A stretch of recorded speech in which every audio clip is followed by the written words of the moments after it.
इदम श्री सद्गुरुवे नमः। जन्म शताब्दी पुस्तक माला 79 डे 8। भज सेव्याम ही है भक्ति। परम पूज्य गुरुदेव वंदे माँ के दिव्य प्रेम नाव, वंदे माता जी का ऐसा प्रेम, ऐसा आशीष और ये दिव्य लेखनी, और हम सब इस प्रेम नाव में बैठ चुके हैं।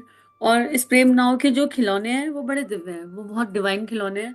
कोई भी खिलौना हाथ लगा लो, वो हमें नाम जप की ध्वनि सुनवाता है, वो हमें भगवान का चिंतन कराता है, वो हमें परम पूज्य गुरुदेव के वैल्यूज और प्रिंसिपल बताता है।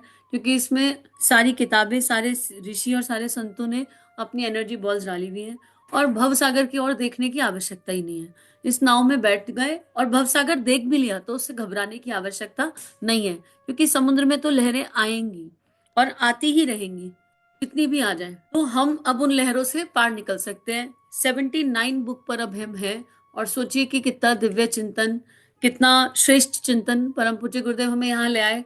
अगर किसी ने परम पूज्य गुरुदेव की वाणी के ये प्रवचन 7 या 8 बुक भी सुन ली ना, 7 या 8, तो भी जीवन पूरी तरह दिव्यता को प्राप्त हो जाएगा। ये वेग ही ऐसा है, ये ऊर्जा ही ऐसी है, ये लेखनी ऐसी है, क्योंकि ये किसी लेखक की लेखनी नहीं है। इसी क्रम में परम पूज्य गुरुदेव ने क्या कहा। परम पूज्य गुरुदेव भक्ति में कह रहे थे कि जब हम रबड़ की गेंद को फेंक कर मारते हैं ना, तो वो जिधर मारो वो उधर से लौट कर आती है, मतलब लौट कर आती है। इकोसिस्टम की बात गुरुदेव समझा रहे थे। और इकोसिस्टम ऐसा है कि जब हम प्यार किसी को देंगे तो प्यार लौट कर आएगा। हम लोगों ने अपनी अपनी एनालिसिस कर लिए होंगे कि आज जो लोग हमें प्यार करते हैं, हमने उन्हें प्यार दिया है या नहीं।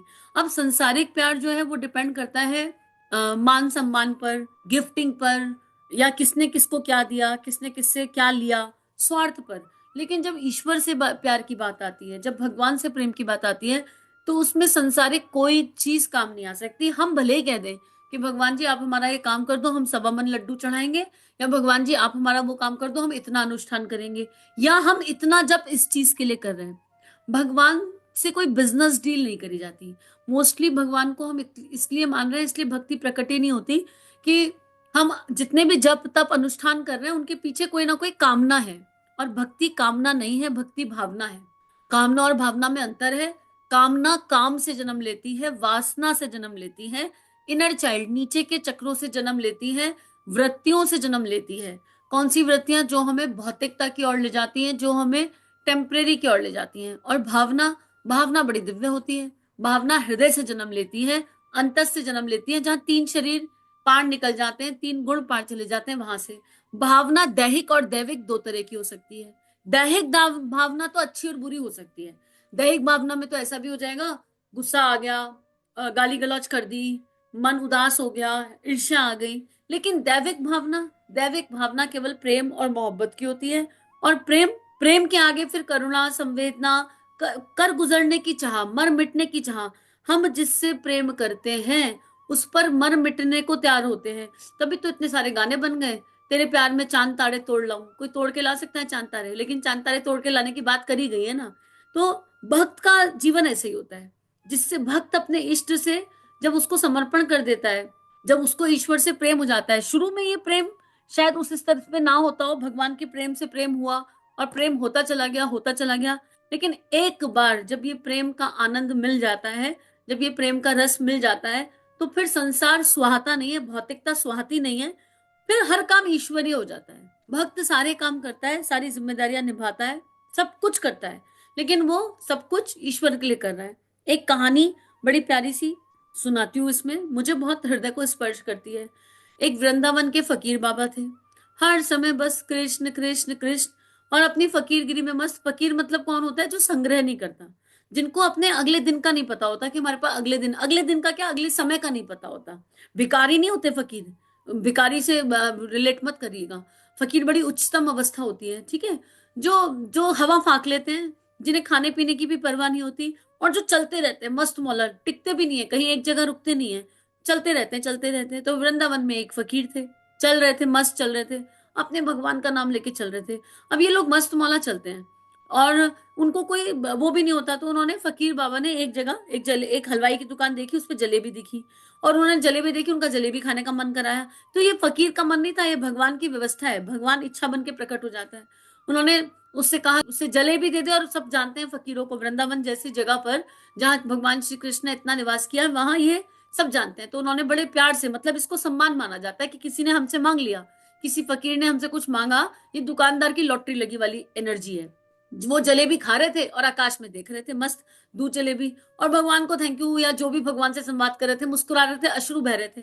और वो डांस करने लगे उसमें कि मेरा मेरा प्रियतम मेरा कितना ध्यान रखता है।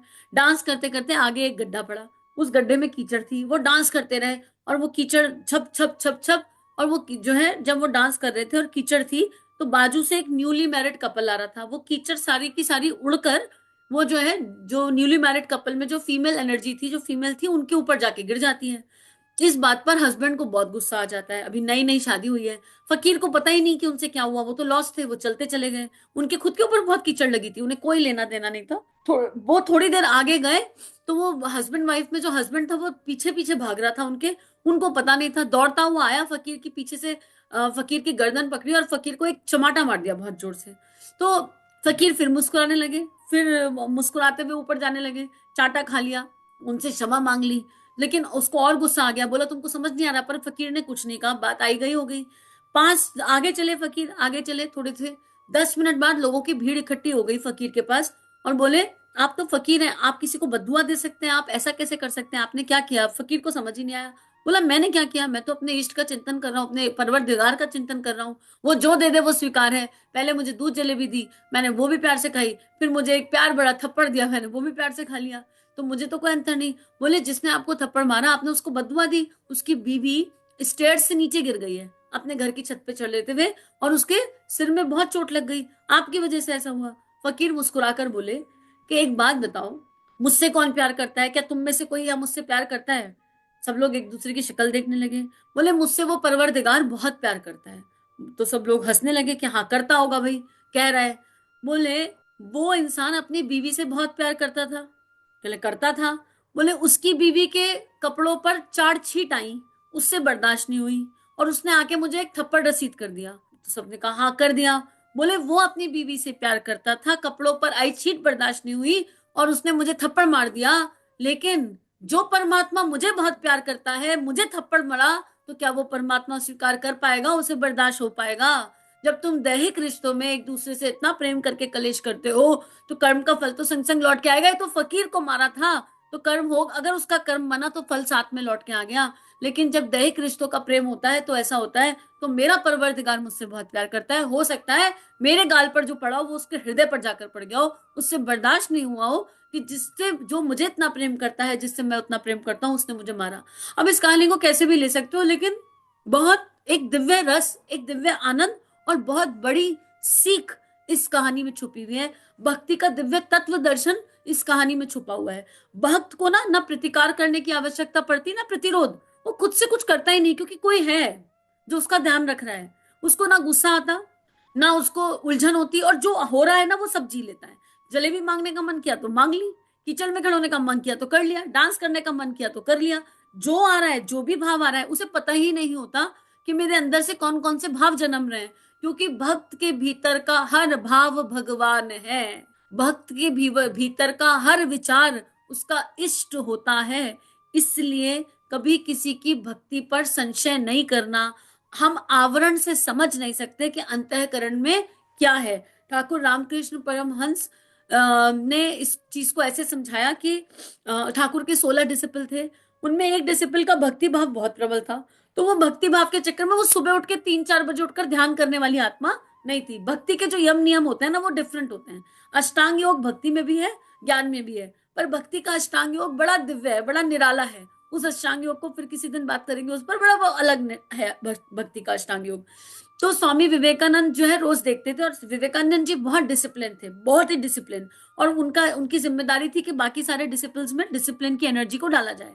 तो वो अपनी मन मर्जी से, उनसे नहीं, वो नहीं उठते थे सुबह, उनकी एक अलग रंग की भक्ति थी। उनका 11 बजे का साधना का टाइम, भगवान को भोज लगाना, भोजन लगाना, ठाकुर को खाना खिलाना, बड़े ठाकुर के खाने के प्रति उनका बहुत ज्यादा भाव था कि ठाकुर को भोजन खिलाना है। एक दिन विवेकानंद जी ने उन्हें बहुत जोर से डांट दिया उनके हित के लिए।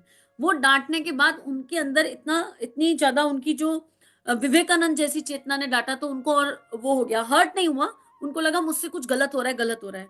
ठाकुर ने विवेकानंद को बुला के बहुत डांटा कि नरेंद्र तुमने क्या किया, एक भक्ति के खिले हुए फूल को मुरझा दिया। कभी भी किसी भक्त को की भक्ति का सम्मान ना कर पाओ तो अपमान मत करो। तुम एक बार देख तो लेते कि वहां अवस्था क्या है। हर इंसान एक तरीके से यात्रा नहीं कर पाता।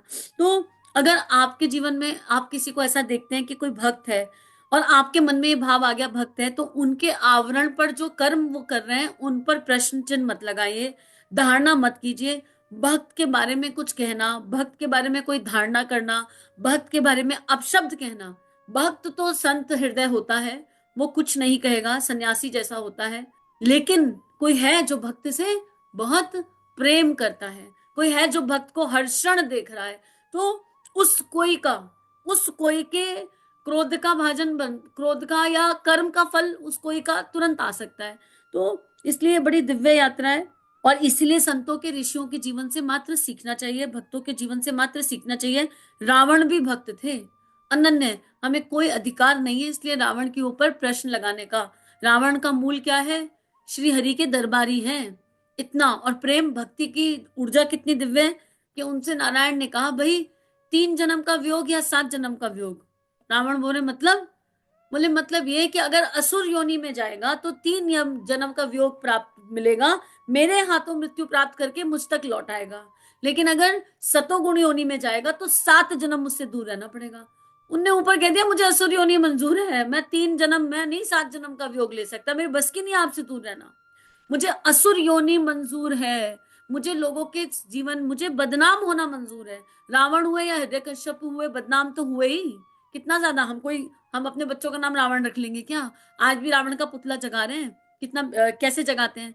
तो अब मूल में तो कितनी जबरदस्त भक्ति छुपी हुई है कि मुझे श्री हरि के पास 3 जन्म का हिसाब किताब पूरा करके वापस आना है। और उसमें भी वो श्राप जो मिला था, वो श्राप किसी अहंकार से नहीं मिला था, अपनी ड्यूटी पूरी करते हुए मिला था।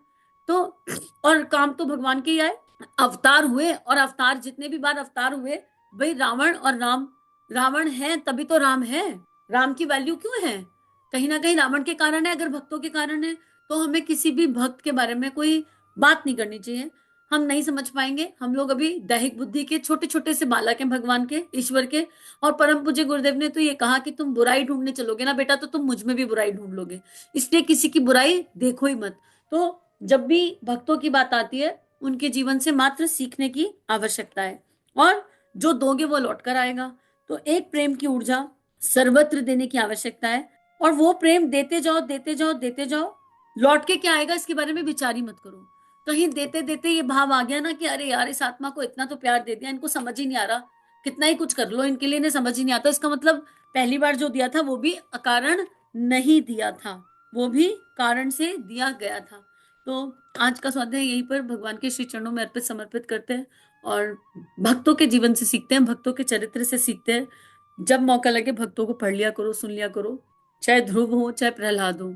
यकीन करिए, भक्तों को सुनने मात्र से श्रद्धा विश्वास का जन्म होता है। भक्ति तो मिलेगी या नहीं, भक्ति कृपा से प्राप्त होती है, भक्ति मात्र कृपा से प्राप्त होती है, लेकिन श्रद्धा विश्वास, संशयात्मक बुद्धि का विलय होता है भक्तों की एनर्जी से। हम लोग क्यों अटक जाते हैं? संशय के कारण, डाउट नहीं कर सकते हम। मानव जीवन में आए हैं, परम पूज्य गुरुदेव साथ हैं, परम पूज्य गुरुदेव महाकाल है, इस पर डाउट मत करना। परम पूज्य गुरुदेव ईश्वर है, इस पर डाउट मत करना। वंदनीय माता जी माँ दुर्गा का अवतार है, डाउट मत करना। जहां संशय होता है वहां भगवान कहते हैं पहले तो अपनी बुद्धि से सोच ले, मैं तो कहीं जा ही नहीं रहा। अगर हम डाउट फ्री होकर, संशय मुक्त होकर, श्रद्धा विश्वास के साथ मानव जीवन को जिएंगे तो जीवन अपने आप खूबसूरत और दिव्य हो जाएगा। अध्यात्म को जीने की आवश्यकता पड़ेगी ही नहीं।